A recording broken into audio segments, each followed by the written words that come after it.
Klopp shakes Liverpool ideals to make January a doddle. No Mohamed Salah, no Sadio Mane, but one Jurgen Klopp. The Liverpool manager has adapted to let his team through the darkness, and out the other side, they're stronger than ever. Liverpool were supposed to struggle in January. The loss of Sadio Mane, Mohamed Salah and Naby Keita to the Africa Cup of Nations would be too much for a squad, thin relative to their title rivals, to handle. Manchester City would further increase their lead at the top of the Premier League, and a League Cup semi-final date with Arsenal could leave Jurgen Klopp's side battling on just two fronts by the time the trio returned. Keita is already on his way back after Guinea's exit, and both Salah and Mane will return ahead of Liverpool's Premier League clash with Leicester in 2 weeks' time, missing just one more game, the FA Cup tie at home to Cardiff.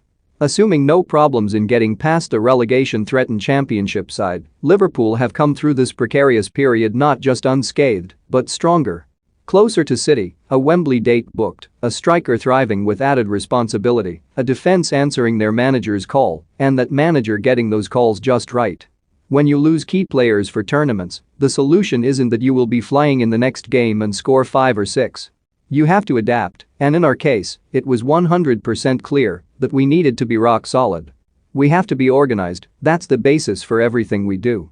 At the moment, I see outstanding commitment to our defending. Klopp recognized the "we'll score more than you" philosophy that produced those magnificent games of football against Chelsea and Tottenham was a risk in the absence of Salah and Mane. Without the firepower they could be outgunned. Focus shifted from attacking bedlam to defensive solidity. A sensible, even obvious, ploy given the circumstances, but one for which Klopp deserves great credit. Top managers are now heralded for their obstinacy. Pep Guardiola, Marcelo Bielsa, Graham Potter, the best are lauded as they stick staunchly to their philosophies. Academies are molded, and players bought to fit the way. A move away from ideals is a sin grave enough to leave the miscreant unable to look themselves in the mirror. And Klopp has been the same. Last season, rocked by defensive injuries, with the forwards not clicking, the destructive football that had blown opposition teams away domestically and abroad for the previous 3 years was in a backdraft that no amount of heavy metal could revert. His answer to the first true test of his philosophy was to stand on the mount and shout louder.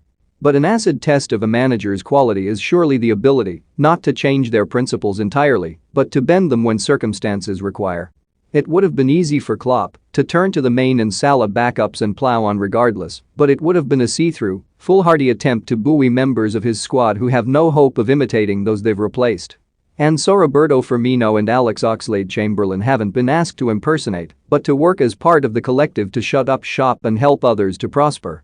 Oxlade-Chamberlain has been more withdrawn and more central to Salah, packing the midfield when without the ball and allowing more space for Trent Alexander-Arnold when in possession.